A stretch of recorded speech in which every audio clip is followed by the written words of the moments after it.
Growing up, I always knew I was different from the rest of my family. My name's Jenny, and I come from a long line of restaurant owners. My dad, Joe, is a big, loud man who runs our family restaurant with an iron fist. Mom, Linda, is his perfect partner, always busy managing the staff. Then there's my older brother, Mike, the golden boy, groomed to take over the business. I remember sitting at the dinner table one night, the air thick with the aroma of Dad's famous roast. Mom was going on about some new recipe they were trying out. "Jenny, you'll love this one. It's got that fancy herb you like." "What's it called again?" Mom asked, her eyes sparkling. "Thyme," I mumbled, picking at my food. Mike laughed from across the table, his mouth full. "Who cares about some dumb herb? Wait till you see the new grill Dad's getting for the restaurant. That's the real deal." Dad nodded, his eyes on me. "Speaking of the restaurant, Jenny, when are you gonna start taking an interest? You're not getting any younger, you know." I tried to make myself small in my chair. "I don't know, Dad. I like being outside, with the plants and stuff." Mom sighed, exchanging a look with Dad. "Plants? What are you gonna do with plants? You need a real job, Jenny. Something to fall back on."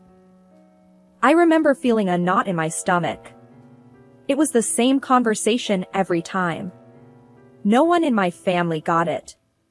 No one except Grandma Rose. Grandma Rose lived in a small house on the outskirts of town, surrounded by the most beautiful garden I'd ever seen. She was different from my parents, gentle, patient, and she understood me in a way no one else did. I would often escape to her house, away from the endless talk of the restaurant. One day, I found her in the garden, her hands deep in the soil. "Jenny, dear, come help me plant these tulips," she said, her face bright with a smile. I sat down beside her, feeling the cool dirt on my hands. "Grandma, why don't Mom and Dad understand? I love this. I love being here with the plants." Grandma Rose wiped her brow and looked at me with those wise, old eyes.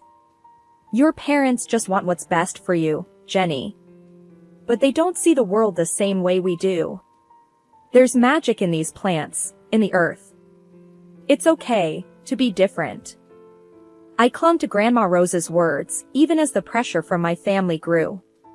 Mike would often taunt me, calling me the gardener in a tone that made it sound like an insult.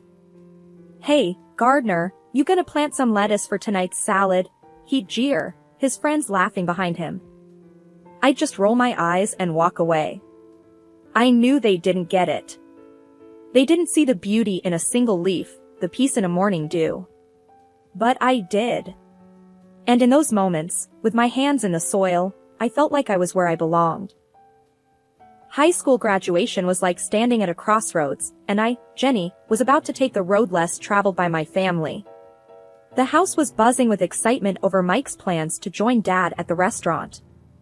Amidst it all, I felt like a spectator in my own life. One evening, we were all gathered in the living room.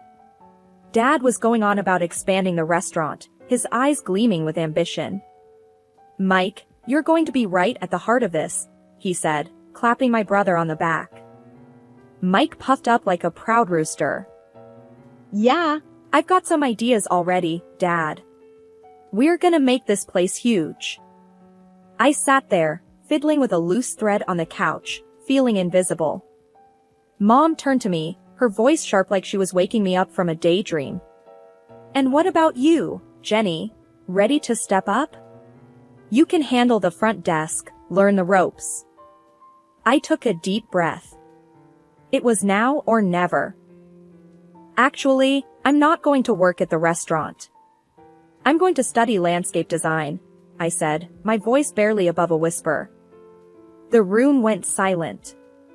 Dad's face turned red, like a tomato about to burst. "Landscape what now?" he barked. "That's no career for you. You're a part of this family, and the restaurant is our legacy." Mike snickered. "What are you gonna do? Plant flowers for a living?" I felt my cheeks burning. Yes, actually. That's exactly what I'm going to do. I'm good at it, and I love it. Mom's face was a mix of confusion and worry. Jenny, be sensible. You can't make a living off playing in the dirt. I stood up, feeling a surge of defiance. It's not just playing in the dirt, Mom. It's creating something beautiful, something real. I'm not asking for your approval, but I am telling you, this is my decision. Dad slammed his hand on the table, his voice booming. If you choose this foolishness, you're on your own. Don't expect any help from us. I felt a knot in my stomach, but my voice was steady. Fine, I'll do it on my own. Grandma Rose, who had been quietly knitting in the corner, finally spoke. Her voice was calm but carried weight. Joe, let the girl follow her heart. She's got a gift, and it would be a sin to waste it, she said, her eyes fixed on Dad. Dad let out a frustrated grunt, turning away. Fine, do what you want. But don't come crying to us when it all falls apart. I turned to leave the room, my heart pounding. Mike called out after me, his voice dripping with sarcasm. Good luck, Gardner. Let's see how far those flowers get you. Stepping into college life felt like diving into deep water. It was thrilling, yet daunting. Jenny, was far from the familiar paths of my family's expectations, ready to carve my own way in the world of landscape design. I still remember the buzz of the first day in class, the room swirling with the energy of eager students. I found a spot in the back, trying to shrink into the shadows. That's when Zoe, a girl with fire engine red hair and eyes full of mischief, dropped into the seat next to me. Hey, there, newbie, I'm Zoe. First-timer in landscape design? I gave a shy nod. Yeah, I'm Jenny. It's all a bit overwhelming. Zoe's laugh was loud and genuine. You'll fit right in. Wait till you get your hands into the real dirt. It's epic. What dragged you into this world? I hesitated, the sting of my family's disapproval still fresh. I've always loved plants, the outdoors. It's where I feel right, you know. Her grin widened. Perfect place for you then. Classes were a whirlwind of learning and creating. I was absorbing things like a sponge, from the science of soils to the art of design. I was finally speaking a language I loved. After one particularly intense session, Mr. Davidson, our professor, a man as tall and sturdy as an oak, called me over. Jenny, your designs, there's something else. You've got a real knack for this, he said, his voice serious but encouraging. I was stunned. Really? Thank you, Mr. Davidson. I'm just trying to do my best. He leaned forward, his eyes piercing. There's potential in you. Don't let it go to waste. Push harder. His words became my mantra. I started to live in the studio, my designs becoming more ambitious, more expressive. It was exhausting, but exhilarating. But even in those moments of joy, a part of me yearned for my family, despite everything.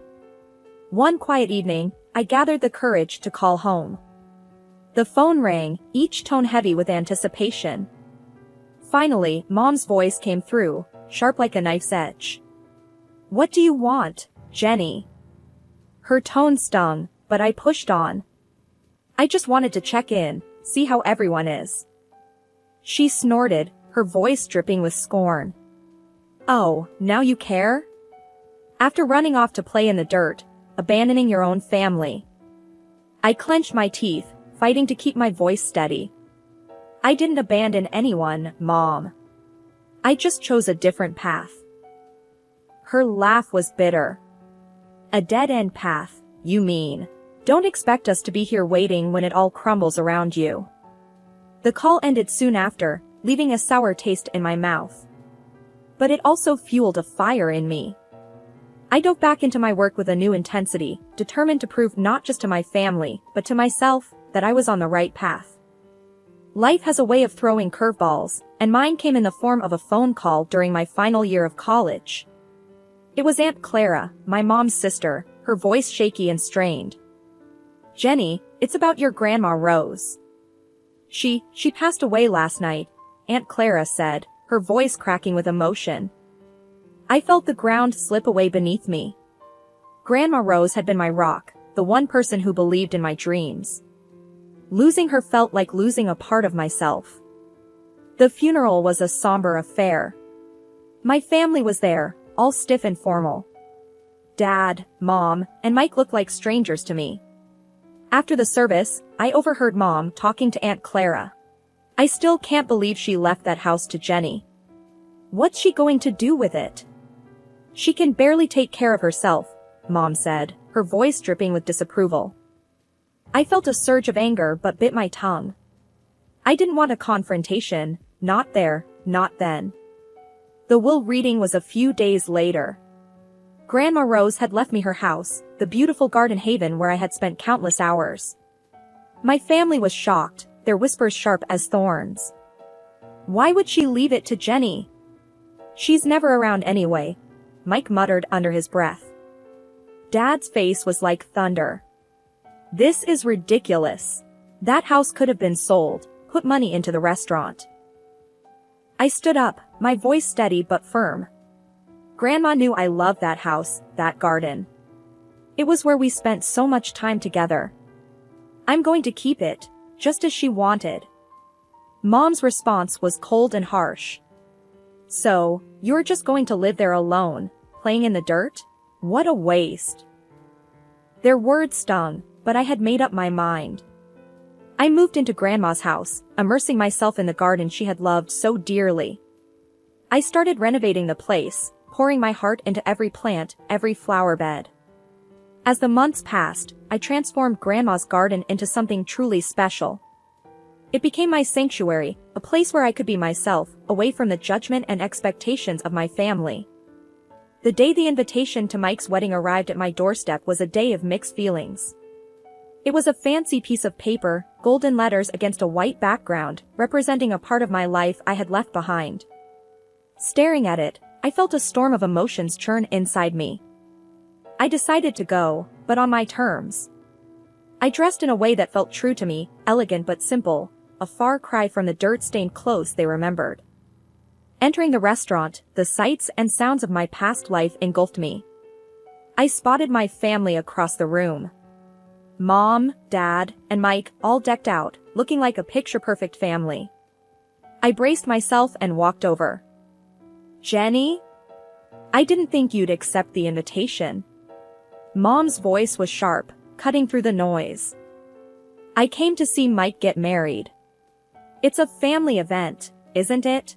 I replied, trying to keep my voice level.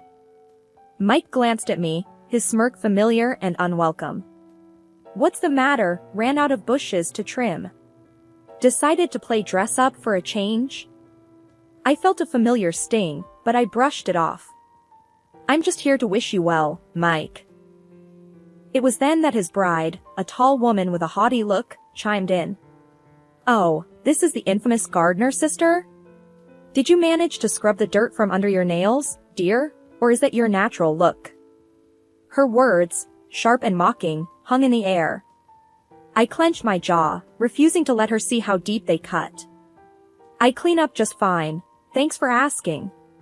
"Congratulations to you both." Dad's eyes were cold, his voice colder.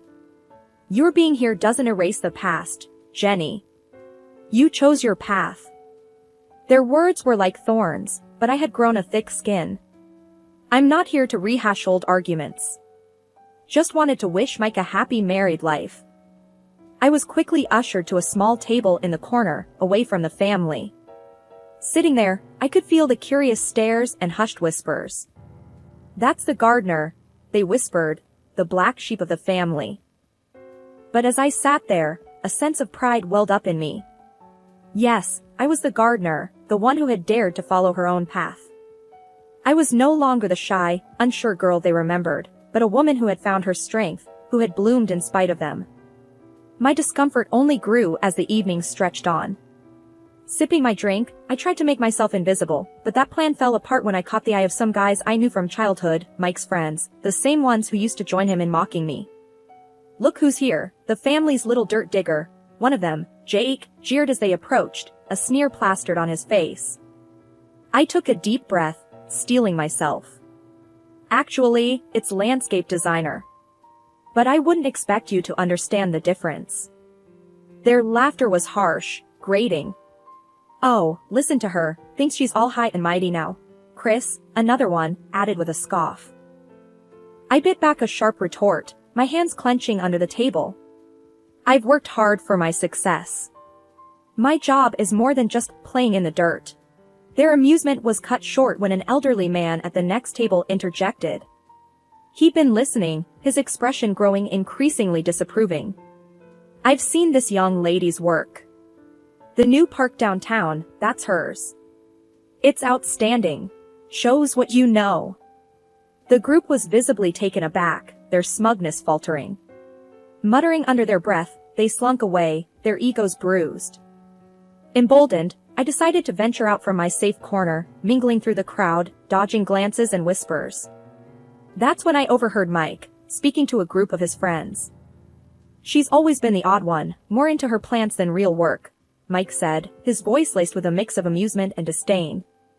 His friend laughed loudly. "Every family's got its black sheep, huh?" Their words were like a slap, raw and stinging. I walked away, my heart pounding, reminding myself their opinions didn't define me. As I weaved through the crowd, I bumped into my cousin Lucy, a quiet presence in our loud family. "Hey, Jenny. I've seen some of your designs. They're really something," she said, her voice sincere. I managed a small smile. "Thanks, Lucy. It means a lot, especially today." Lucy looked at me, her eyes understanding. "I never agreed with how they treated you. You're doing amazing things. I'm glad you stuck to your path." Her words were a small comfort amidst the thorns of the evening. We chatted briefly, a momentary respite from the tension. As Lucy drifted away, I returned to my corner, feeling the weight of the evening. The loud music, the clinking glasses, and the bursts of laughter around me felt like they were happening in a different world. I sat there, sipping my drink, longing for the celebration to end. The wedding night was winding down, its fancy aura overshadowed by my own tangled feelings. Just when I thought the night couldn't get any more surreal, the mayor, a distant relative of Mike's bride, took the stage for his speech. "Ladies and gentlemen, it's a delight to be here," he began, his voice booming across the room. "But tonight, I want to highlight a special guest among us, a true star in the world of landscape design, Jenny."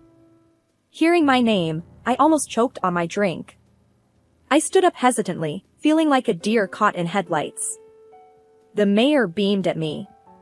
"Jenny here is the brilliant mind behind the transformation of our city park.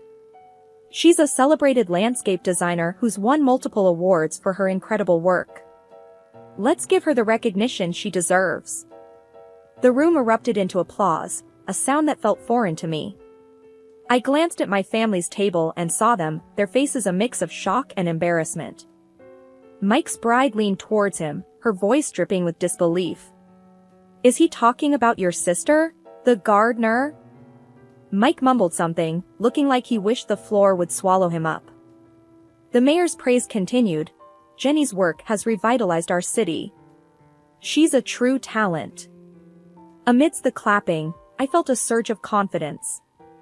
The mayor's words were like a light, dispelling the shadows of doubt and scorn from my family. Then, seizing the moment, I decided to speak up. "Thank you, Mayor, for your kind words. It's an honor to contribute to our city's beauty." I paused, my gaze sweeping over the crowd, settling on my family. "It's funny, isn't it? How life turns out. Mike, you and your bride are perfect for each other. Your shared talent for rudeness to others is quite remarkable." The room went silent, the air thick with tension. My parents, my brother, and his fiancée blushed deep red, their shame as visible as if I'd slapped them. Mom's voice cut through the silence, sharp as a knife. Jenny, what are you saying? This is your brother's wedding. I met her gaze, unflinching. Just speaking the truth, Mom. Something our family seems to struggle with. Mike stood up, his face red with anger. You can't come here and talk to us like that. I held my ground, my voice steady. I've earned my right to speak, Mike. Maybe it's time you all listened. The confrontation ended with Mike sitting down, defeated, and the room slowly buzzing back to life. The mayor gave me a nod of respect before moving on. As I sat back down, the weight of the night lifted slightly. I had spoken my piece, stood up for myself in a way I never had before. I was no longer just the gardener or the outcast. I was Jenny, a recognized landscape designer, someone who had grown past her family's narrow expectations. After Mike's wedding, word got out about my success as a landscape designer. People were buzzing about the awards I'd won and the projects I'd aced. It felt like stepping into the sunlight after years in the shadows. And then, my family came calling. One afternoon, while I was busy sketching out a new garden design, my phone rang. It was Mom. Her voice had a sweetness to it that felt out of place. Jenny, darling, we've been hearing so much about your work. Your father and I are so proud of you, she cooed. I raised an eyebrow. Really? That's a change of tune. There was a pause on the line. Well, we were thinking, maybe you could come over. We'd love to see you, catch up on things. I could almost hear the gears turning in her head. Catch up, or catch onto my bank account, I shot back. Mom's voice faltered. Jenny, that's not fair. We're family. The word family hit a nerve. Family? Like when you all but disown me for following my dreams. Seems like family matters when there's money in the picture. Before she could respond, I ended the call. I wasn't about to let them back into my life just because they smelled success. A few days later, there was a knock at my door. Mike was standing there, hands in his pockets, looking everywhere but at me.